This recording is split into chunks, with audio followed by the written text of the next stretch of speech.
Hello everyone, welcome again all of you. So in last session we have covered the background of UNFCCC.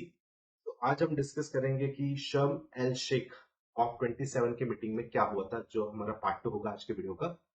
और इस part 1 में हमने discuss किया था कि 1992 के अर्थ समिट से लेके आज तक एग्जैक्टली क्या हुआ है और बेसिकली कॉप 26 तक क्या हुआ है ग्लासगो के मीटिंग तक। और आज के वीडियो का हम एक हाईलाइट अगर देखें तो इजिप्ट के मीटिंग के बारे में हम डिस्कस करेंगे और उसमें क्या क्या आउटकम्स थे और इसके बाद हमारा क्या एजेंडा है, इस बारे में हम डिस्कस करेंगे। जैसे कि हमने लास्ट वीडियो में बहुत ही इंपॉर्टेंट इनिशिएटिव्स कुछ देखे थे कि अर्थ समिट क्या है 1992 का और इसके अंडर कौन से इनिशिएटिव्स निकल के आते हैं या कौन से कंपोनेंट्स निकल के आते हैं, जैसे यूनिट ट्रिपल सी जो क्लाइमेट चेंज के रिलेटेड काम करेगा, सीबीडी जो बायोडाइवर्सिटी को बचाने के लिए कंजर्वेशन करने के लिए काम करेगा।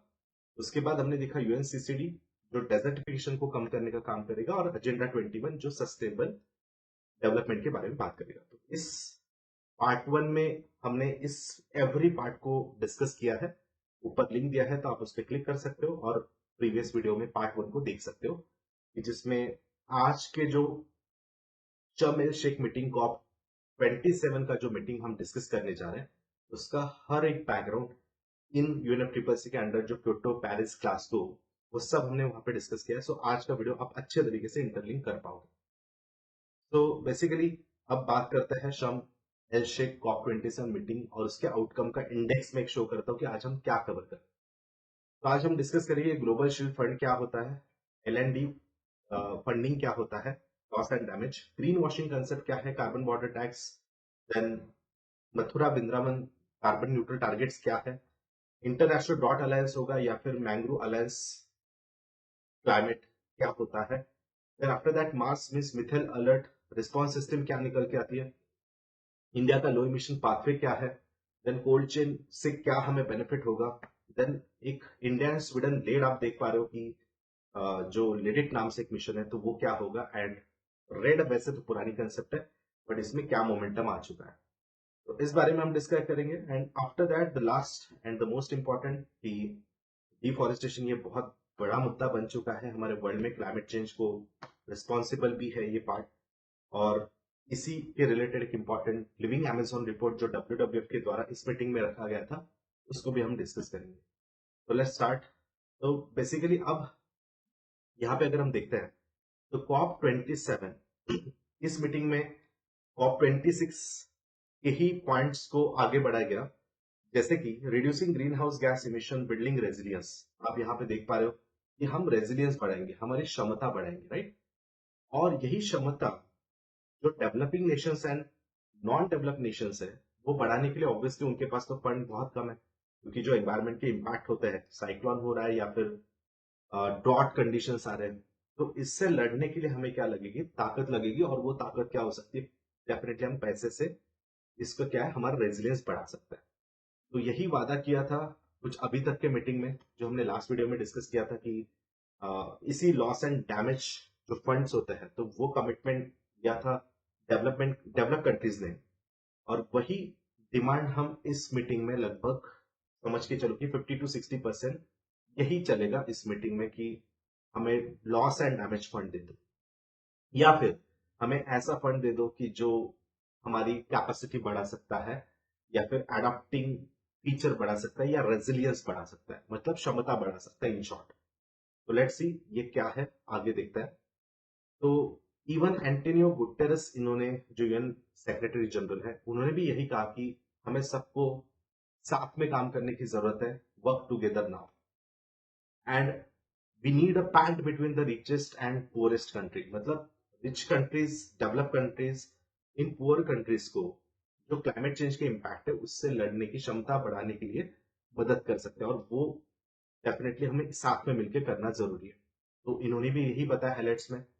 उसके बाद अगर हम बात करें कि मीटिंग्स में और क्या हुआ था, तो एक्शन प्लान उन्होंने फिर अभी जो डेवलप कंट्रीज ने जो टारगेट रखे हैं और वो कोशिश कर रहे हैं कि इसको कम करे, बट जो भी उनकी कैपेसिटी है तो उस कैपेसिटी के रिस्पेक्टिव अगर देखा जाए तो उनके जो प्लान है वो शॉर्ट हो रहे हैं। Okay, latest assessment suggested that the current action plan of countries to meet climate goals are falling woefully short. मतलब ये बहुत कम हो रहे हैं। अब जो हम एफर्ट्स ले रहे हैं तो वो बहुत ही कम है अगर हम क्लाइमेट चेंज से लड़ना चाहते हैं या ग्लोबल वार्मिंग कम करना चाहते हैं। और इसलिए इमिशन जो है तो वो राइज होते ही जा रहे हैं। Almost 50 million ton of CO2 equivalent जो अभी ऑलमोस्ट हम टच कर चुके हैं। या बेसिकली इतना समझ के चलो, देखो आंकड़ा इंपॉर्टेंट नहीं, यहाँ पे इंपॉर्टेंट ये फैक्ट है कि इतना राइज हो रहा है कि जिसको हम जो एफर्ट्स ले रहे हैं वो बहुत कम है, वो कम करने के लिए। So that is the thing. अगर कंट्रीज की बात करें तो EU, European Union, comparative to other develop countries अच्छा काम कर रहे हैं, रिलेटिवली बेटर वर्क किया उन्होंने। एंड 1990s का जो उनका लेवल था तो उससे हाफ तक वो इमिशन कम करने में, या जो उन्होंने टारगेट रखा था, तो ऑलमोस्ट सभी गोल्स को उन्होंने अचीव किया है। But yes, they are struggling properly for that, and EU ने एक अच्छी कोशिश की है। But on other hand, like USA like country जो कि आज इकोनॉमिकली सबसे स्ट्रांग है, वर्ल्ड लीडिंग इमिटर भी है, तो जैसे चाइना वगैरह, अब तो ये डेवलपिंग नेशन है कि जो अभी से इमिट कर रहे हैं। बट USA की जो अगर एफर्ट देखे जाए, वो बोल तो रहे कि मैंने बहुत स्ट्रगल किया, हमने बहुत कम कर दिया, राइट। बट उनके एफर्ट्स उतने सही नहीं है। मतलब देखा जाए तो वो बोल तो रहे कि 2050 तक हम नेट जीरो हो जाएंगे, बट जिस तरीके से वो एफर्ट्स ले रहे हैं तो उस तरीके से समझ में आ रहा है कि वो टारगेट शायद अचीव नहीं कर पाएंगे। तो yes, they have to take more efforts like EU is doing, okay. And रही बात इंडिया चाइना की, तो हम तो डेवलपिंग नेशन है, सही बात है ना, तो हमें थोड़ा सा यहाँ पे टाइम एक्स्ट्रा मिलना चाहिए। जैसे हमने लास्ट टाइम एक कंसेप्ट पढ़ी थी कि CBDR, common but differentiated responsibility की, जिसमें हमारे टारगेट्स डिफरेंट होंगे, राइट, और हमें थोड़ा एक्स्ट्रा टाइम लगना चाहिए। इस प्रकार से ये मीटिंग में दो चीजें हमने देखी कि अभी कैसे इंप्रूवमेंट है डेवलप कंट्रीज के द्वारा, और दूसरा हमने देखा कि फंड्स इस प्रकार से आने जरूरी है टू इंक्रीज अवर रेजिलियंस। तो इसी समापन जब मीटिंग का हो रहा था, तो उसमें कुछ और भी डाउट्स सामने रहेंगे, कायम रहेंगे अबाउट द क्लाइमेट एक्शन। जैसे कि मीटिंग एंड होने को आई थी, बट कुछ डेलीगेट्स है, जैसे एक गर्ल डेलीगेट है, तो उसने यहाँ पे फिर एक मीटिंग में कहा कि जो भी आप एफर्ट्स ले रहे हो बहुत शॉर्ट है, और अभी नहीं तो कभी करोगे, it's time now, okay. And वो गुस्सा होके फिर उसने, ग्रेट थुनबर्ग नाम से आता है उसका, ग्रेटा थुनबर्ग नाम से, तो उसने फिर यहाँ पे बताया कि मतलब अभी जो आप एफर्ट्स ले रहे हो वो बहुत कम है, और इससे आने वाले टाइम में जैसे घाना है या फिर अदर कंट्रीज है, अफ्रीकन कंट्रीज, जिसके हम आगे भी चर्चा करेंगे, तो वो कंट्रीज पे बहुत निगेटिव इंपैक्ट जा सकता है, और इनको सबसे ज्यादा अफेक्ट होगा क्लाइमेट चेंज। जैसे आप एग्जांपल के तौर पे देख सकते हो, इवन यूनाइटेड नेशन ने इसका एक वीडियो डाला है, और वो है अबाउट नामीबिया ड्रॉट। तो नामी इवन इस मीटिंग में अगर आप देखते हो तो नामीबिया में एक आदिवासी समुदाय कार्यकर्ता है, मारिया शिकानगो। इन्होंने कहा था कि वो गुस्सा है क्योंकि उनका समुदाय पिछले एक दशक से सूखे के कहर को झेल रहा है, और 10 सालों में इन्होंने बारिश नहीं देखी। एंड यस, मतलब होगी तो भी वो बहुत मिनिमम होगी। तो बेसिकली ये नामीबिया का भी एक बहुत, अगर आप वीडियो देखो तो आपको समझ में आएगा, यूनाइटेड नेशन के यूट्यूब चैनल पे आप देख सकते हो। तो इसमें ड्रॉट स्पेल्स उनके बहुत सीवियरली बढ़ते जाते हैं, और इससे क्या होगा, मैल न्यूट्रिशन होगा, फूड हंगर एक्सेट्रा इश्यूज आप देख सकते हो कि सामने, और डेजर्टिफिकेशन की तरफ बढ़ सकता है। तो इसलिए सबसे ज्यादा इम्पैक्ट, जबकि ये तो ज्यादा इमिट नहीं कर रहे, बट इम्पैक्ट इन पे ज्यादा हो रहा है बिकॉज दे डोंट हैव क्षमता जैसे रेजिलियंस, ओके। तो इस प्रकार से ऐसा कुछ हुआ है यहाँ पे बैकग्राउंड में। और दूसरी बात है कि फिर अब हम इस सब चीजों से क्या एक्सपेक्ट कर रहे हैं, तो यस, एक्सपेक्ट यही होगा कि धनराशि मुहैया करने का वादा जो उन्होंने किया है कि क्लाइमेट चेंज रिलेटेड हम $100 बिलियन देंगे। ये कोपेनहेगन, हमने लास्ट सेशन में दिखा था कि कोपेनहेगन का जो मीटिंग हुआ था 2009 में, COP15 जिसको कहा जाता है, इसमें ये कंसेप्ट निकल के आई थी कि ग्रीन क्लाइमेट फंड, जिसमें डेवलप कंट्रीज डेवलपिंग नेशंस को या नॉन डेवलप नेशंस को फंड देंगे क्षमता बढ़ाने के लिए। इट्स लाइक कि redistributing money from develop country to the developing nations. मतलब इसमें क्या होगा कि जो डेवलप कंट्री ने अपना पहला इमिशन कर करके जो भी एनवायरमेंट को नुकसान किया, तो अब वो रीपे कर रहे हैं उसके लिए। जैसे CBDR हमने लास्ट टाइम फैक्टर देखा था, कॉमन बट डिफरेंशिएटेड रिस्पॉन्सिबिलिटी, तो उसी प्रकार से इन्होंने जो कमिटमेंट शो किया था ग्रीन क्लाइमेट फंड का 2009 में, याद रखना GCF आया था 2009 में, ये कोपेनहेगन अकॉर्ड आया था, उसमें GCF ये कंसेप्ट निकल के आ गया। तब इन्होंने कहा था कि हम $100 बिलियन पर ईयर दे देंगे। और अब देखो इस मीटिंग में वही होता है फिर कि अब उसको लगभग 10 से 12 साल हो चुके हैं। और इस मीटिंग में rich countries committed to this financing but officially reported that report still shows that कि टारगेट इज बीइंग मिस्ड। मतलब टारगेट आप रीच ही नहीं कर रहे हो, जो आप फंडिंग की बात कर रहे हो तो वो आ ही नहीं रहा है। तो वही डेवलपिंग नेशंस इस प्रकार से आप देख सकते हो बोल रहे हैं कि हमें हमारा पैसा दे दो, गिव अस द मनी, तो हम हमारी कैपेसिटी बढ़ाएंगे। क्लाइमेट में जो ग्लोबल वार्मिंग है वो आगे चल के कम होते रहेगा। और जैसे हमेशा के मीटिंग में सिर्फ वादे करके निकल जाते हो तो वैसा मत करो। तो जैसे देखो ये है ना, वो हम तो वो बोल रहा है कि मत भाग जाओ, आज तो हम बिना पैसे लिए छोड़ेंगे नहीं, राइट? इस प्रकार से बन रहा है। और सिमिलरली इंडिया के भी एजेंडा वही है। इवन लास्ट मीटिंग में भी नरेंद्र मोदी इन्होंने जो अटेंड किया था COP26 से मीटिंग, COP27 में तो हमारे एनवायरमेंट मिनिस्टर थे, बट वही बात उन्होंने आगे की कि हमें डेफिनेशन बता दो, आप क्लाइमेट फाइनेंस जो कर रहे हो तो उसकी क्लैरिटी दे दो, एक प्रॉपर डेफिनेशन बता दो कि जिसमें आप कैसे फंड करने वाले। Total cumulative financing requirement of the developing world is anything in the range between 5.8 to 5.9 trillion. मतलब 2030 तक हमें इतना पैसा लग सकता है, फाइनेंस लग सकता है कि हम एनवायरमेंट के होने वाले इंपैक्ट से लड़ सके। तो अब्सेंस ऑफ डेफिनेशन इन लोगों को, डेवलप लोगों को क्या करती है, अलाउ कर देती है कि green wash their finance, pass of the loans and climate related matters. तो फिर यहाँ पे वही हम सब लोग डेवलप नेशंस गुस्सा होकर बोल रहे हैं कि हमें एक प्रॉपर डेफिनेशन बता दो कि आप क्लाइमेट फंड कैसे देने। जैसे आपने बोला था कि $100 बिलियन 2020 से हम आने वाले 5 साल दे दें, एवरी ईयर दे देंगे, मतलब वो अराउंड 500 बिलियन तक हो जाता है 2025 तक। बट वो अभी तक तो आया नहीं है, तो फिर आप हमें क्लियर बता दो। तो फिर डेवलप कंट्रीज बोलते हैं, सो इस एक मीटिंग में एक्सपेक्टेड था कि यस एक प्रॉपर सोल्यूशन आ जाएगा, जैसे global global climate finance target also known as the new collective quantified goal on climate finance. तो ये एनसीक्यूजी नाम से एक कंसेप्ट आती है फंड्स को लेके। तो ये फंड ऐसा है कि it is expected to be finalize by 2024, और इसमें प्रॉपर डेफिनेशन होगा कि कैसे कैसे यहाँ पे फंड दिए जाएंगे और 100 billion annually from develop countries किस प्रकार से आने वाले हैं। तो होप्स है इस बार कि वो develop blocks lock horns over a new climate, मतलब बेसिकली अब न्यू क्लाइमेट गोल, अब जीसीएफ का ये नेक्स्ट अपडेटेड वर्जन हम बोल सकते हैं एनसीक्यूजी। ओके, तो इस प्रकार से अभी तक बैकग्राउंड चलते हैं। अब इसके अलावा और कौन सी चीजें निकलती आती है, तो पहले हम डिस्कस करते हैं ग्लोबल शील्ड फंड। तो एक प्रकार से हमें शील्ड, जिसकी अभी मैंने बात की थी कि बहुत सारे देखो साइक्लोन आ रहा है, सुनामी आ रहा है, राइट, या फिर जैसे डिफरेंट फ्लड्स आ रहे हैं, तो इनसे हमें क्षमता बढ़ानी, क्योंकि ये साइक्लोन्स हो, ड्रॉट्स हो, या फिर फ्लड्स हो, ये बढ़ने के रीजन कहीं ना कहीं क्लाइमेट चेंज है। और क्लाइमेट चेंज के लिए रिस्पॉन्सिबल कौन है? Yes, develop countries like G7 countries. तो G7 कंट्रीज ने यहाँ पे एक रिस्पॉन्सिबिलिटी दी है कि हमें ग्लोबल शील्ड फंड क्रिएट करता है, जिससे क्या होगा कि क्लाइमेट से होने वाले जो डिजास्टर है वो हम कम कर सकते हैं। तो इस प्रकार से कोई भी अगर डिजास्टर आप पे आता है तो आपकी इतनी क्षमता है कि आप आराम से यहाँ पे खड़े रह सकते हैं। Okay, so that is about the resilience. यही है रेजिलियंस का डेफिनेशन। तो ऐसा इन्होंने फंड एक लॉन्च किया है कि उन्होंने बताया फिर ठीक है हम कोलैबोरेट करते हैं, मतलब सभी को तो फंड नहीं मिलेगा, तो G7 जो फंड्स क्रिएट करेंगे वो V20 ग्रुप्स को दिया जाएगा, वल्नरेबल 20 ग्रुप्स को, तो जिनमें ज्यादा वल्नरेबिलिटी है या जिनको ज्यादा नुकसान होने की संभावना है, तो ऐसे V20 का ग्रुप है। बट आज की डेट में ये V20 जो कंट्रीज है वो बढ़ गए हैं अराउंड 58 तक। ओके, तो इससे ऐसा मत समझ लो कि सिर्फ 20 आता है इसमें, पहले थे 20 बट अब इसमें बहुत सारे कंट्रीज है, आप लगा तो जाके इसमें चेक कर सकते हो। तो V20 का एक ऑफिशियल ब्लॉग भी आता है, वहां पे आप देख सकते हो। तो ऐसे इकोनॉमिक्स को हम क्या करेंगे कि ऐसे कंट्रीज को, जैसा एग्जाम्पल के तौर पे देख सकते हो, तो these are some of the countries in Africa.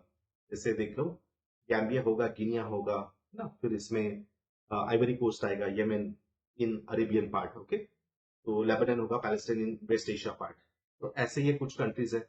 और भी आप देख सकते हो कि not India is not that definitely, क्योंकि इंडिया थोड़ा सा वेल डेवलपिंग में आता है। तो दिस कंट्रीज आर की जो कोप अप नहीं कर सकते एनवायरमेंट के फैक्टर से, राइट, जैसे फिलीपींस होगा, कंबोडिया होगा, Vietnam, and even some Caribbean countries जिनका इनकम थोड़ा कम है, लाइक कोलंबिया होगा, होंडुरास होगा, ग्वाटेमाला, दिस कंट्रीज, ओके। तो इस ग्लोबल शील्ड फंड को हम अगर एनेबल करते हैं तो इससे क्या होगा, strengthen the community resilience, support economy and social development, इससे इनको फायदा हो जाएगा। और फिर शायद इन पे अगर कोई साइक्लोन वगैरह भी अगर ज्यादा हिट होता है तो फिर इससे ये रेजिस्ट कर पाएगी, या ड्रॉट लाइक सिचुएशन से भी रेजिस्ट कर पाएगी। तो इस प्रकार से ग्लोबल शील्ड फंड है between G7 and B20 countries. Next आता है लॉस एंड डैमेज फंडिंग और क्लाइमेट डैमेज। तो अब ये क्या है, तो COP27 establishes loss and damage fund for climate preparation. तो बस सॉरी फॉर लॉस बोल के तो नहीं चलेगा, ठीक है। जैसे अभी तक तो वही चलते आ रहा है कि ठीक है हम रिस्पॉन्सिबल है, हम तो ज्यादा इमिट कर रहे हैं, बट छोटे कंट्रीज तो इमिट नहीं कर रहा है, राइट। जैसे अभी क्यूबा ले लो, क्यूबा तो कुछ इमिट करता ही नहीं ज्यादा, उसके आसपास ही अभी है यूएसए, वो तो ज्यादा इमिट करता है, उनकी वजह से ग्लोबल टेम्परेचर बढ़ेगा, ओके। और बेसिकली ग्लेशियर मेल्टिंग बढ़ सकता है, या फिर आर्टिक अंटार्कटिक मेल्टिंग बढ़ेगा, तो इससे इंपैक्ट यूएसए पे ज्यादा होगा या क्यूबा पे, तो ऑब्वियसली क्यूबा पे, बिकॉज वो छोटी कंट्री, आइलैंड कंट्री, राइट। तो वो ज्यादा सफर करेगी, तो इसलिए सॉरी बोल के तो नहीं जा सकता, है ना। तो यहाँ पे आपको अगेन क्या करना है, लॉस एंड डैमेज, तो पे फॉर दिस डैमेजेस जो क्लाइमेट चेंज की वजह से हुआ है। तो इस प्रकार से yes, loss and damage finance now, अभी फाइनेंस कर लो, सो जिससे हम क्षमता बढ़ा सकते हैं। तो ऐसा ये लॉस एंड डैमेज आया था, और उस पे डिफरेंट हम देख सकते हैं कि मिटिगेशन वगैरह करना है, तो वही बात है जो अभी तक हमने की। और जिसमें हम देख सकते हैं कि ये LND जो लॉस एंड डैमेज, ये कंसेप्ट कहाँ से निकल गया, तो जैसे मैंने बताया था, जहां से 2013 की जो INDC मतलब यूनिट ट्रिपल सी की जो मीटिंग थी, याद है सबको कि 2013 में हमने वर्सोवा की एक मीटिंग देखी थी जहां पे INDC कंसेप्ट निकल के आते, बिकॉज क्योटो फेल हो जाता है। तो 2013 में जो INDC कंसेप्ट निकल के आई थी वर्सोवा समिट में, उसी मीटिंग में ये आया था मैकेनिज्म लॉस एंड डैमेज का। तो तब से बात कर रहे हैं, मतलब लगभग 9 साल हो चुके हैं, तो इसको भी अभी फंड नहीं है, तो लॉस एंड डैमेज की भी कोई बात नहीं है। तो बढ़ते आगे। नेक्स्ट है कि जैसे अभी COP27 में एक्सपेक्टेड है कि शायद अभी वो फंड रिलीज हो सकता है। नेक्स्ट है ग्रीन वॉशिंग। तो अब sorry, carbon border adjustment tax देखते हैं पहले।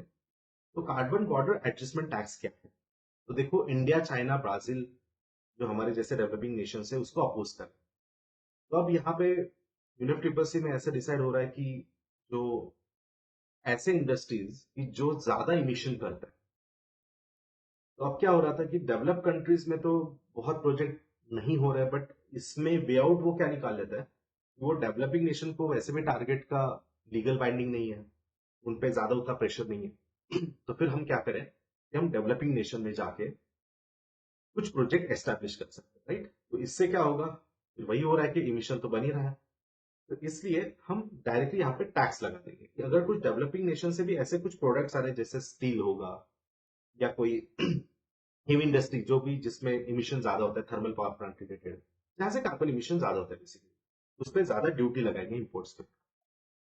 तो इससे प्रॉब्लम क्या है, तो चलो मतलब एनवायरमेंट को तो बेनिफिट ही होगा, नो डाउट, बट इसमें प्रॉब्लम क्या होगा कि डेवलपिंग नेशन से जो एक्सपोर्ट हो रहा है वो कहीं ना कहीं अफेक्ट हो जाएगा, और वो अगर अफेक्ट हो गया तो फिर अगेन क्लीन डेवलपमेंट पे पैसा तो लग जाएगा, no doubt, but develop countries की तरफ ही फिर से एक बार इंडस्ट्री चली जा सकती है, और हमारा जो एक्सपोर्ट है वो कम होगा, तो हमें अगेन फिर से डेवलपमेंट में प्रॉब्लम आ सकता है।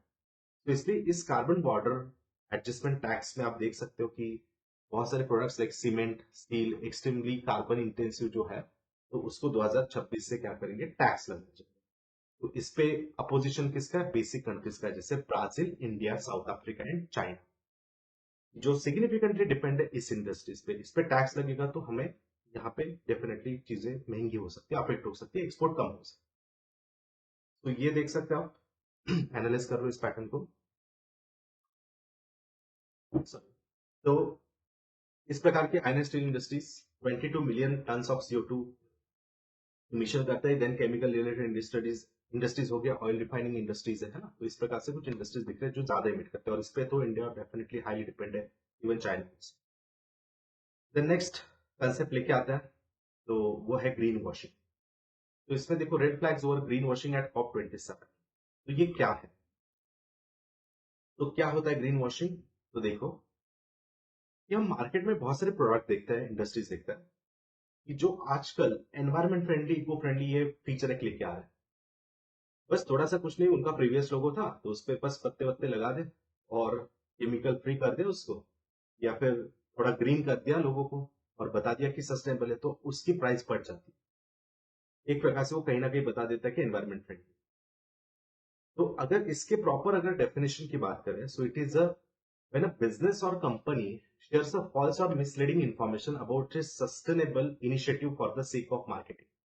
मतलब बस मार्केटिंग के लिए फॉल्स इंप्रेशन क्रिएट कर रहा है एंड कहीं ना कहीं वो एनवायरमेंट पे अफेक्ट कर ही रहा है। जैसे कैरी बैग से प्लास्टिक बंद करने जा रहे हैं, बट यहाँ पे पेपर से, पेपर से उसको बना रहे हैं, और पेपर कहाँ से आ रहा है, डिफॉरेस्टेशन से आ रहा है। तो एक ट्रूली डेफिनेशन क्या होनी चाहिए सस्टेनेबिलिटी की, कि फेयर वेजेस होने चाहिए, वेस्ट पैकेजिंग होगा, कार्बन फुटप्रिंट कम होना चाहिए, वाटर कंजर्वेशन वहां पे होना चाहिए, एनवायरमेंट फ्रेंडली होना चाहिए, इक्वल ट्रीटमेंट होनी चाहिए, राइट। या ट्रांसपेरेंट डेटा जो भी है वो रियलिटी में सामने रहना चाहिए, राइट। तो ऐसा कुछ होता नहीं है बेसिकली बैकग्राउंड में। जैसे कोई बोलता है कि हम जो वाटर लेके आ रहे हैं तो ऐसे हिमालय का स्प्रिंग वाटर, बट कहीं ना कहीं वो कहाँ पे अफेक्ट कर रहा है स्प्रिंग वाटर, तो वहां के नेचर को अफेक्ट करेगा, बिकॉज वहां जाके आप उसको लेके आ रहे हैं। तो इसलिए एक प्रॉपर 100% नेचुरल प्रोडक्ट है, इको फ्रेंडली होना चाहिए। जैसे look for define broad meanings इसके हम देख सकते हैं, नॉट दैट एनवायरमेंट क्लेम्स में बी ट्रू बट इरेलीवेंट और अनइम्पॉर्टेंट होते, सीएफसी फ्री वगैरह होता है, तो ऐसे बहुत सारे कम हम प्रोडक्ट देख पाते हैं। तो इसलिए इस पे प्रॉपर रिसर्च होना जरूरी है। एंड जैसे डिफरेंट प्रोडक्ट्स हो गए तो उसको हम समझने चाहिए, हमें आइडेंटिफाई होना चाहिए कि इसमें कुछ प्रॉब्लम है, राइट, यहाँ पे एनवायरमेंट को सच में अफेक्ट कर रहा है या नहीं कर रहा है। तो यहाँ पे एक process of conveying a false impression, misleading information है about how a company products are environmentally sound, but कहीं ना कहीं वो वैसा नहीं होता है, राइट। इवन इसके रिलेटेड एक केस भी था वोल्क्स वैगन पे जो हुआ था कि वो इको फ्रेंडली बना, बोल रहे थे कि गाड़ी इको फ्रेंडली एक्सेट्रा है, बट एक्चुअली में बैकग्राउंड वो एनवायरमेंट को उतना ही अफेक्ट करता है। उतने ट्रीज तोड़ के फिर उन्होंने कुछ ऐसी व्हीकल बनाए थे। तो मतलब इसमें क्या इको फ्रेंडली आ गया, right.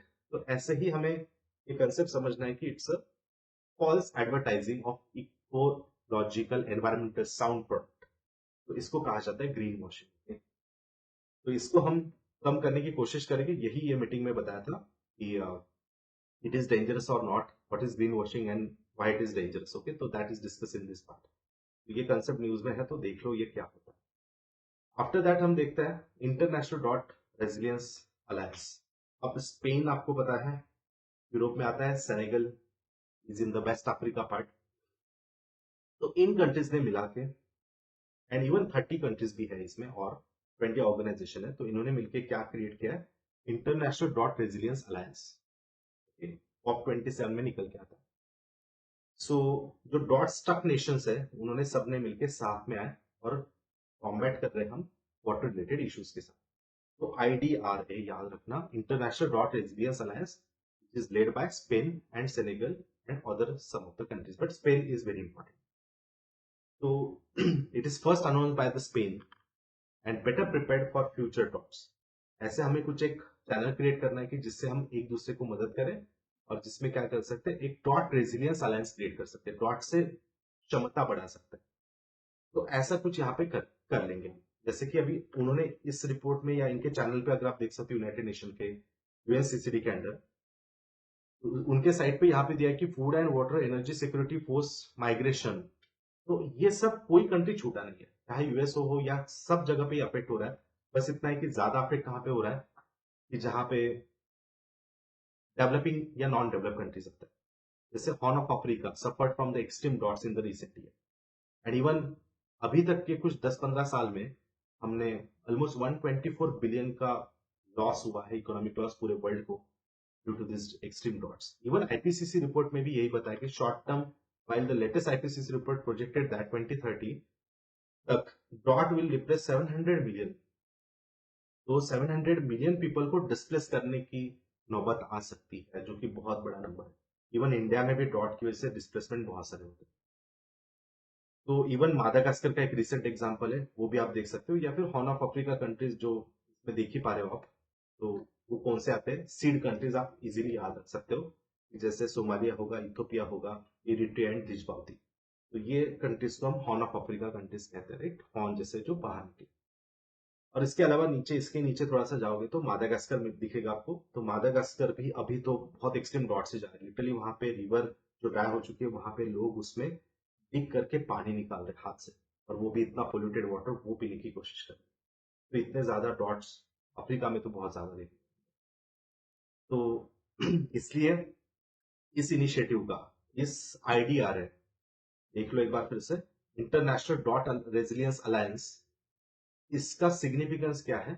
So the alliance is significant as there is a no global convention for land and other than UNCCD. तो यूएनसीसीडी मोस्टली डेजर्टिफिकेशन पे फोकस करता है कि अगर हम पेड़ तोड़ते रहे तो वो पार्ट धीरे धीरे डेजर्ट की तरफ बढ़ सकता है। बट ड्रॉट पे कौन सा ऐसा ग्लोबल कन्वेंशन है क्या? नहीं है। तो वो ग्लोबल कन्वेंशन हमने यहाँ पे क्रिएट किया है। तो वो है आइडिया, हमने मतलब स्पेन में, और स्पेन लेड ये कुछ कंट्रीज है। तो इसलिए इसको ध्यान से देखो। Dot IDRA is very very important, which is related to water and डॉट रिलेटेड इश्यूज, या श्रिंकिंग जो वाटर बॉडीज होते जाते हैं तो उसके रिलेटेड।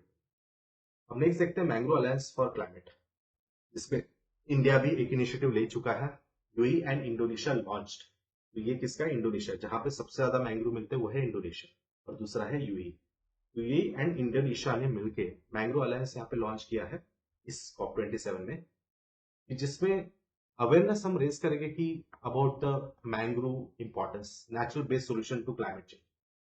कि इसमें फिर मैंग्रोव का क्या इंपॉर्टेंस है? तो बिल्कुल बहुत ज्यादा है। नॉर्मल फॉरेस्ट में हम देखते हैं कि CO2 सिक्वेस्ट्रेशन होता है, कार्बन सिंक होता है, कार्बन एब्जॉर्ब किया जाता है, तो वो तो बेनिफिट है ही नॉर्मल फॉरेस्ट से। बट इस मैंग्रोव जिसको हम देखते हैं कि कोस्टल की तरफ जो फॉरेस्ट क्रिएट होता है, और इसमें एक ऐसी एबिलिटी होती है कि जो 3 into CO2 भी स्टोर कर सकता है। इवन कोस्टल बायोडाइवर्सिटी के लिए भी इंपॉर्टेंट है। ये इकोटोन जोन माना जाता है। इकोटोन मतलब दो डिफरेंट इकोसिस्टम के बीच में एक वाला रीजन। तो जैसे टेरेस्ट्रियल इकोसिस्टम, मरीन इकोसिस्टम, इसके बीच का रीजन, राइट? तो ये मैंग्रो अलायंस बहुत जरूरी होगा, इंपॉर्टेंट होगा, और जिसमें एक तरीके से इसमें इंडिया भी पार्ट है। तो that's why it is going to be important. और इंडिया में भी आप जानते हो कि मैंग्रोव के बहुत सारे एरियाज है। Even 2.4% of total forest is the mangrove forest. तो जो कि वेस्ट बंगाल में सबसे ज्यादा है, फिर सेकंड नंबर लगता है गुजरात को, और बाकी स्टेट्स में तो है ही। जैसे कि 9 स्टेट्स इंडिया के कोस्टल पार्ट को लगते हैं, 4 यूटीज लगता है। तो इन सभी में हम देख पाते कि मैंग्रोव का पार्ट है, and it is very important for biodiversity. तो इसको हम कंजर्व करेंगे तो क्लाइमेट चेंज भी इम्पैक्ट कम होगा, कोस्टल इरोजन कम होगा, साइक्लोनिक इम्पैक्ट कम हो सकता है, या कोस्टल फ्लड्स भी कम हो सकता है, राइट? तो it has lots of benefit. वो हम कभी स्पेशल क्लास में डिस्कस करेंगे, आप वहां पे मेरे वीडियो चेक कर सकते हैं। So next initiative is, that is रिडिट नाम से देखते हैं, sorry, methane alert response system देखते हैं। तो ये क्या है? तो मिथेन अलर्ट रिस्पॉन्स सिस्टम, जैसे कि आप जानते हो कि ग्रीन हाउस गैसेस में CO2 के बाद मीथेन का ही नंबर लगता है। ग्रीन हाउस गैसेस के कंपोजिशन में सबसे ज्यादा CO2 आता है, then methane, then CFC, then nitrous oxide. तो इस मीथेन को भी हमें कम करना होगा, राइट? बिकॉज ये भी ग्लोबल वार्मिंग के लिए रिस्पॉन्सिबल है। तो हम क्या कर रहे हैं अब यहाँ पे कि सैटेलाइट्स ही कुछ ऐसे, United Nation has decided to set up a satellite based on monitoring system MARS methane alert response system. जैसे कि अगर हम देख सकते हैं इसमें, तो देखो ये वर्ल्ड में ओवरऑल पोल्यूशन तो बहुत ज्यादा है, जितना रेड है तो उतना पोल्यूशन समझ के चलो। और इसमें आप देख सकते हो कि इंडिया में भी कोई अच्छी हालत नहीं है। जैसे आप देख लो, बस कोई भी है ना, लाहौर देख लो या ये न्यू दिल्ली का पार्ट देख लो, तो 291, which is definitely poor quality, right? जैसे मतलब जितने आप देख सकते हो, ये साइड पे आप जाके देख लेना एक बार, तो हर जितना रेड पार्ट है, दैट मीन्स कि उतना पोल्यूशन वहां पे ज्यादा है, राइट? तो हर हर रीजन में देखो, इंडिया में भी बहुत सारे रीजन आते हैं। जैसे अभी पटना ही देख लो, तो यहाँ पे भी वेरी पुअर क्वालिटी, राइट? तो कहीं ना कहीं यहाँ पे मिथेन भी रिस्पॉन्सिबल है। जैसे CO2 है, वैसे मिथेन भी यहाँ पे रिस्पॉन्सिबल रहेगा। तो now my point is that कि मिथेन कहाँ से निकलता है वो कभी हम स्टैटिक पार्ट में बाद में देख सकते हैं, but mostly the agriculture area से निकलता है, राइट? या फिर बाकी स्टबल बर्निंग तो है ही, पर्यावरणीय प्रदूषण है ही, वो भी रहेगा, right?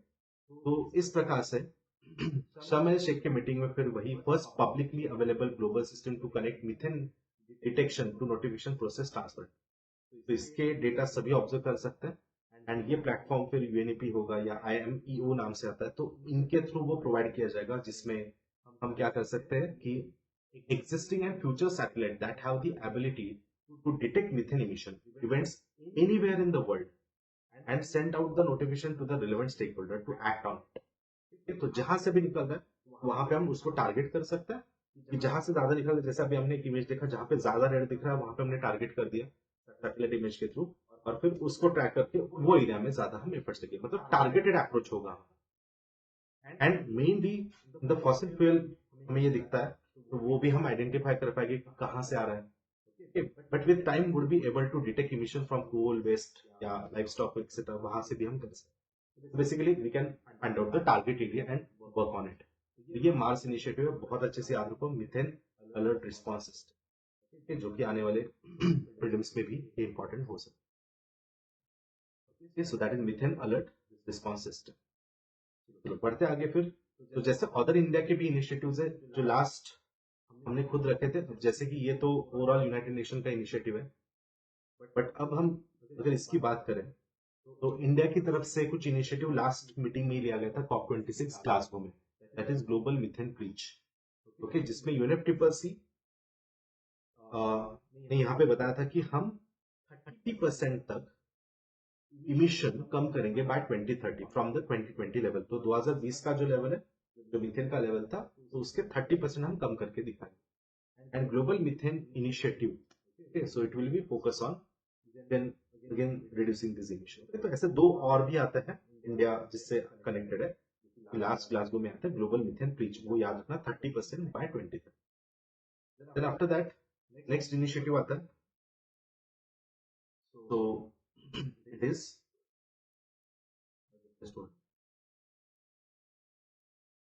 That is lead it. तो ये क्या, तो leadership for industrial transit summit. अब ये है इंडिया एंड स्वीडन का इनिशिएटिव। तो अब ये तो ज्यादा इंपॉर्टेंट होगा बिकॉज हमने लीड इट लेके आया है, lead it, okay, so leadership group for industry transition. And even हाँ, इसमें सपोर्ट और एक पार्ट आता है, तो that is world economic forum. तो India, Sweden and supported by WEF, world economic forum. तो इन्होंने, हम तीनों ने मिलकर फिर यहाँ पे ये इनिशिएटिव रखा है इस COP27 में। और वो क्या है, एक प्रकार से देखो, ये जो आप इमेज यहाँ पे देख पा रहे हो, वो क्या कह रहा है कि डिफरेंट इंडस्ट्रीज है उनको इमिशन कम करवाएंगे। बिकॉज देखो लिडिट में इंपॉर्टेंट क्या है, आई वर्ड है, इंडस्ट्री वर्ड है, यहाँ पे कोई सबको कॉमन लेके नहीं चल रहा है, but focus on how to abate sectors that are the key stakeholders in the global climate action and require specific infrastructure. तो it gathers and different companies, ये सबको ये गैदर करेगा कि जहां पे इमिशन ज्यादा है या एनर्जी इंटेंसिव इंडस्ट्रीज है, तो उनको सबको साथ में लेगा और फिर एक एक को हम क्या करेंगे कि नेट जीरो की तरफ लेके जाए। बिकॉज देखो पूरे कंट्री को 2070 तक तो हम नेट जीरो करवाने की कोशिश कर रहे हैं, बट अगर हर एक कंपनी अपने अपने लेवल पे अगर कम इमिशन करे या नेट जीरो इमिशन की तरफ जाए, तो वो टारगेट थोड़ा इजीली अचीव हो सकता है। तो इसलिए ये लेडिट मिशन क्या आता है, थोड़ा इंडस्ट्रियल लेवल पे फोकस कर रहा है। So total membership of this Reddit is 37, including different countries, and even India is there and companies together also. Japan, South Africa, the latest member आते हैं। बहुत सारे कंट्रीज इसको ज्वाइन कर रहे हैं लेडिट को। इसमें हम क्या करेंगे, टारगेट बेस, मतलब कंपनीज रहेंगे, कंपनीज को गैदर करेंगे और एक एक पे काम करेंगे कि जैसे इन्फोसिस है फिर वो कम करवा रहा है, फिर दूसरा टाटा का कोई प्रोजेक्ट एरिया टाटा स्टील ले लिया, उनको बोल दिया कि चलो आप को कम करो। एक प्रकार से उनको बताया जाएगा कि आप इमिशन कम करो। तो ये होगा कंपनी लेवल पे। तो then commitment to pursuing the low carbon transition, जैसे मैंने बताया, और फोकस्ड फाइनेंस, फोकस्ड यहाँ पे हम रखेंगे वो कंपनीज पे, तो यहाँ पे हो सकता है। देखो इस प्रकार से क्वेश्चन आएगा, कोशिश करो क्वेश्चन आंसर करने की। फर्स्ट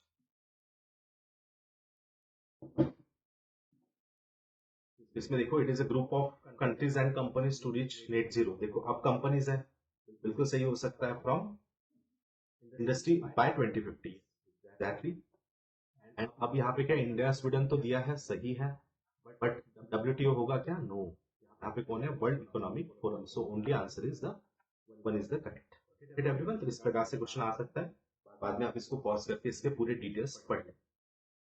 चलो लेट इट, आई होप सबको अंडरस्टैंड हुआ है। नेक्स्ट देखता है, that is sustainable food cold chains opportunities.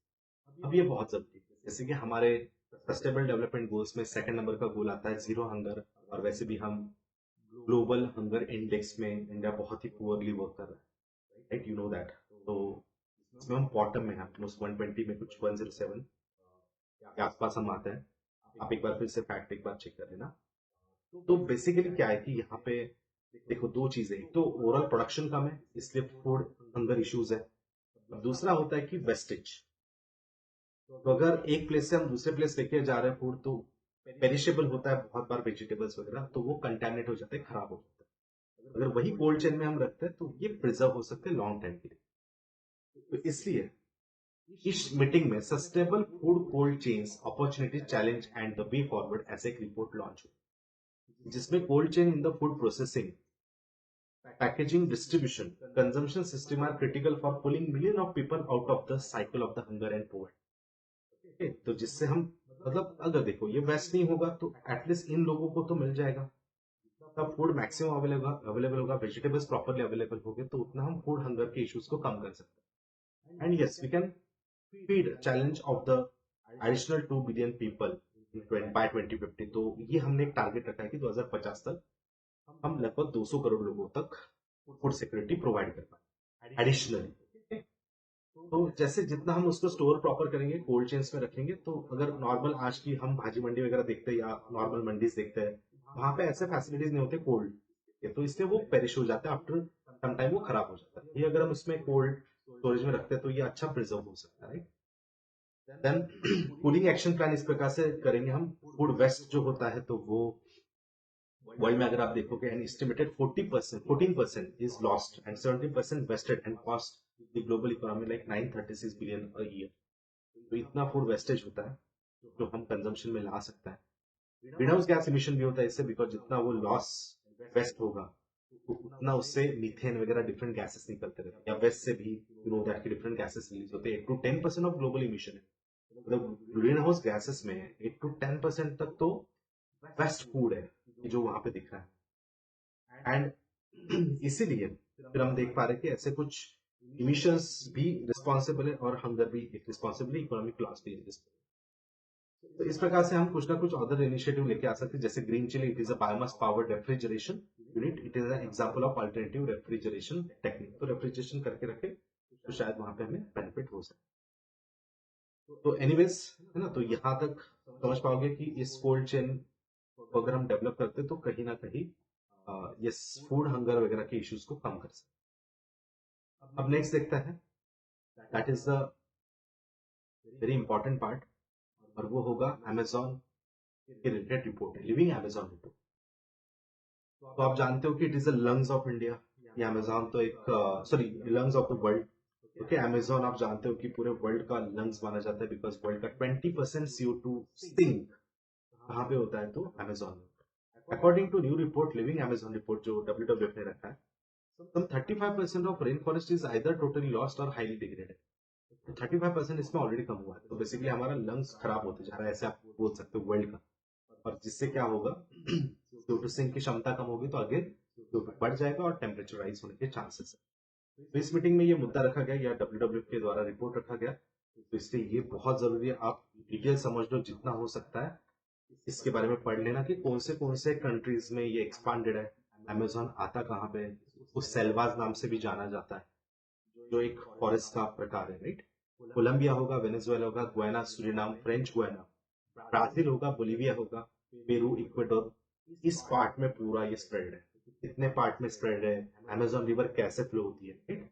तो मुझे लगता है ये पार्ट इंपॉर्टेंट हो सकता है, तो देख लेना। बाकी इसमें ज्यादा कुछ नहीं था, वही रिपोर्ट में दिया था कि 35% तक फॉरेस्ट आइदर डिग्रेड हुआ या लॉस हुआ, क्योंकि हमें इसको बढ़ाना पड़ेगा, राइट, अफॉरेस्टेशन करके बढ़ाना पड़ेगा। तो नेक्स्ट है,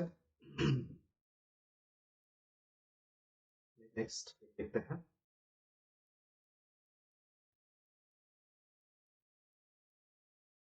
तो जिसमें देखो फॉरेस्ट कार्बन पार्टनरशिप के बारे में बात करता है, फॉरेस्ट क्लाइमेट लीडरशिप पार्टनरशिप या रेड बी इसमें हम कवर करेंगे। COP27 leaders boost sustainable forest management. तो इस प्रकार से FCLF, with the launch of FCLF, because इसी मीटिंग में और एक लॉन्च होता है, forest and climate leaders partnership, which aims to united actions against the by government, different communities etc. to conserve the forest। Okay, forest related अभी थोड़े से news forest related है, तो जिसमें देखो इन्होंने कमिट किया है, इवन लास्ट ईयर भी कमिट किया था, to halt the forest loss land degradation by 2030, to convert ambition into the result on the ground. Even state of world forest report कौन निकलता है, जैसे इंडिया में forest report, state of India forest report कौन निकलता है, FSI।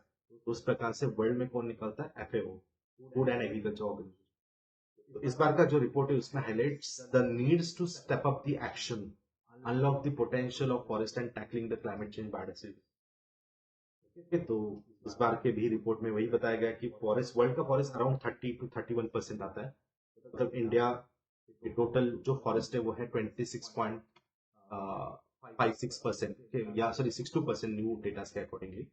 तो extremely sorry that is 24.62%।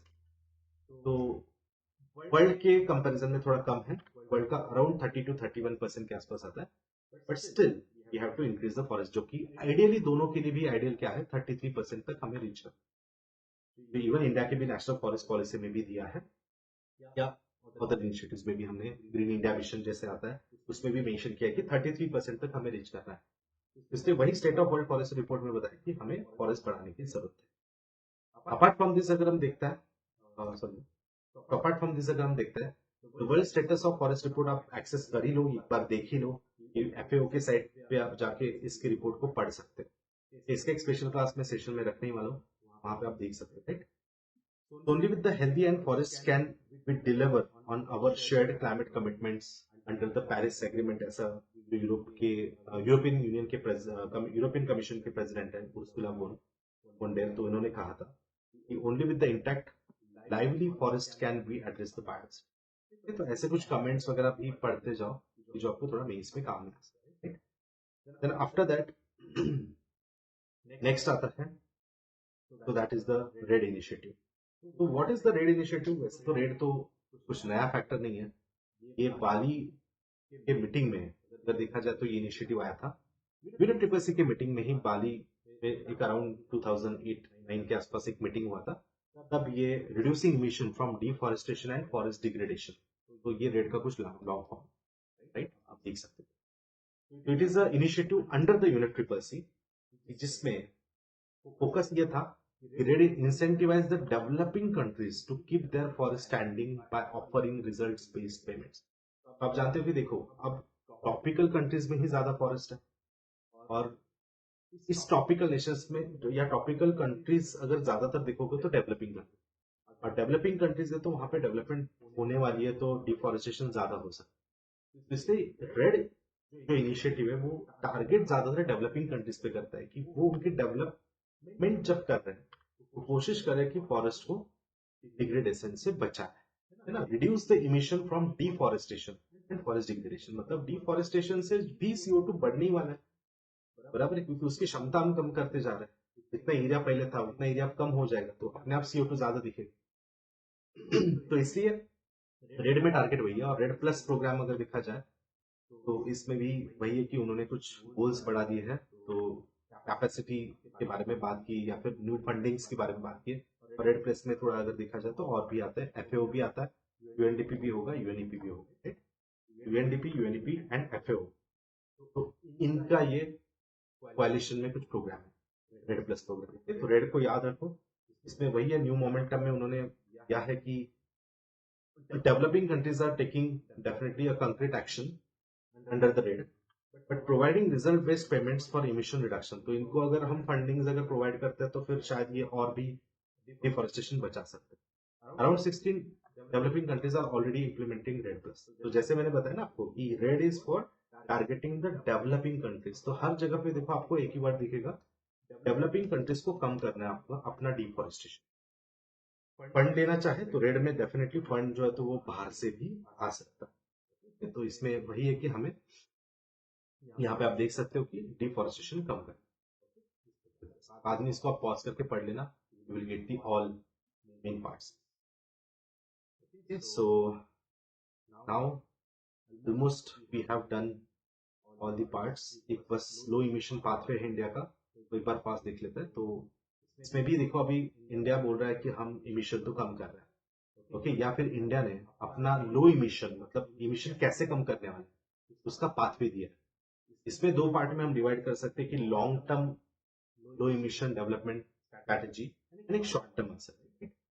तो बेसिकली अब इसमें ज्यादातर एलटी लेड्स ये वर्ड दिखेगा कि जिसमें हम लॉन्ग टर्म्स की बात करें, जैसे हमने पेरिस में भी बात की थी, जिसमें हमने आईएनडीसी टारगेट्स में बताया कि हम 2030 तक 45% इमिशन कम करके दिखाएंगे, नेट जीरो 2050 तक बहुत सारे डेवलप कंट्रीज ने बताया, इंडिया ने बताया कि हम 2070 तक करेंगे, राइट। तो इस प्रकार से कुछ long term emission development strategies है। जैसे develop countries net zero emission करेंगे 2050 तक। नेट जीरो मतलब क्या है, जितना इमिशन उतना सिंक होना चाहिए, इक्वल टू जीरो, मतलब जितना आप इमिट कर रहे हो CO2 को उतना वो फॉरेस्ट हो या वो सब एब्जॉर्ब कर लेंगे तो उतना कम हो जाएगा, लाइक जीरो में होना चाहिए। एक 200 इमिशन है, 200 सिंक करे इतना फॉरेस्ट आपके पास होना चाहिए। तो आप बोलोगे नहीं सर 100 वाले ही कर पाते हम, हमारे पास उतना लैंड ही नहीं, तो फिर 100 का ही इमिशन रखो, इमिशन भी कम करने की सोचो। तो China is decided to get their emission net zero emission by 2060 and India की बात है तो फिर वो 2070 तक। तो इस प्रकार से हमने कुछ लॉन्ग टर्म्स गोल देखे, तो इसको आप बाद में स्टॉप करके देख सकते हो। इवन हमने पंचामृत लॉन्च किए हैं, वो भी एक प्रकार से एक लॉन्ग टर्म गोल्स हम दे सकते हैं। पंचामृत हमने लास्ट सेशन में डिस्कस किया था, उसको भी आप ऊपर लिंक है तो उस पर क्लिक कर सकते हो। और पार्ट 1 में पूरे पंचामृत हमने डिटेल में डिस्कस किए हैं क्या है और वो ग्लासगो में कैसे निकल गया, ठीक है।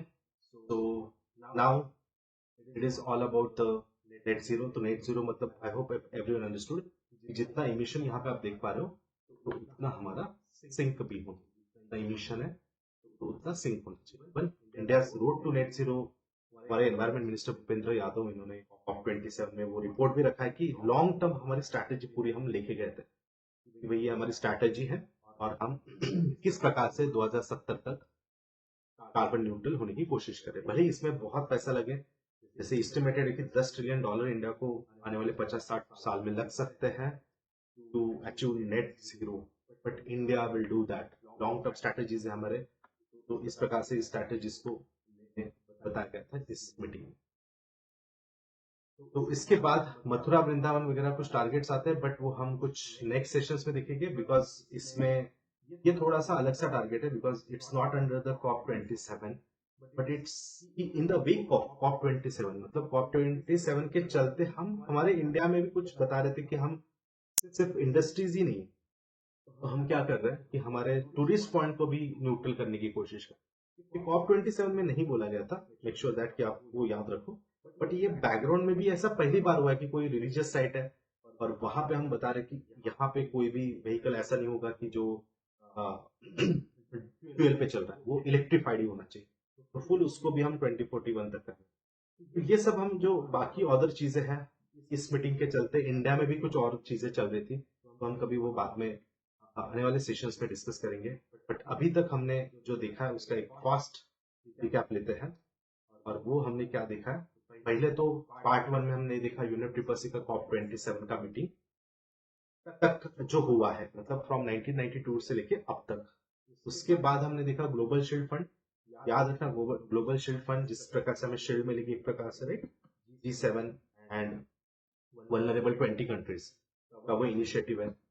Loss and damage funding for climate damages जल्दी से रिलीज करने चाहिए। ग्रीन वॉशिंग कंसेप्ट डिस्कशन में कि जहां पे फॉल्स एडवर्टाइजिंग जो करते हैं उनको बंद करें। कार्बन बॉर्डर टैक्स एडजस्टमेंट, इसको बेसिक कंट्रीज ने अपोज किया है।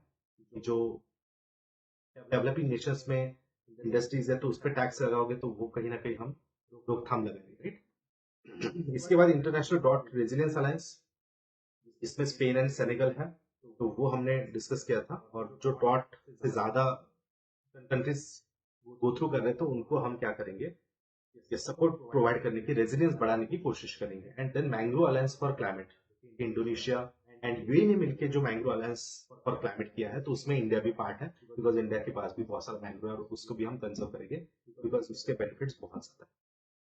तो इस प्रकार से हमने कुछ फर्स्ट पार्ट देखा है। After that methane alert response system जो यूनाइटेड नेशन के द्वारा ही लॉन्च किया है और इसमें मतलब हर कंट्री को कुछ डेटा दिए जाएंगे कि जिससे वो टारगेट कर सकते कि मीथेन कहाँ से इमिट ज्यादा हो। तो इंडिया का low emission pathway long term targets हमने देखे इंडिया क्या रखता है और वो रिपोर्ट आपने देखा इस प्रकार से रखा जाएगा। फिर रेडिट जो इंडिया एंड स्वीडन का इनिशिएटिव है, इंडस्ट्री बेस्ड हम इमिशन कम करके दिखाएंगे तो वो इनिशिएटिव होगा। एंड लास्ट रेड का मोमेंटम हमने देखा, रेड में क्या नए फैक्ट्स लिखे। And fast last is the forest climate leadership partnership. और उसके बाद लिविंग अमेजोन रिपोर्ट जिसमें कितना अमेजोन का 35% तक कम होते जा रहा है वो हमने डिस्कस किया, right. So this is all of UNEP CCC COP27. I hope everyone understood the entire video. And in the next video, same इसी प्रकार से हम टॉपिक्स एनवायरमेंटल टॉपिक्स का डिटेल डिस्कशन करेंगे। और वही थोड़ा जैसे देखो आपके कमेंट्स हो गए, आपके लाइक्स हो गए, तो this motivate us to yes create a video like this. So it's a request to all of you to like and share and even comment about your any doubts is there and even about the different parts. Okay, so आप comment कर सकते हो और उसके बाद same हम इसी प्रकार से कोई और एक टॉपिक एनवायरमेंट रिलेटेड लेके आएंगे जिसका इन डेप्थ एनालिसिस होगा। Thank you all of you, so see you in the next session.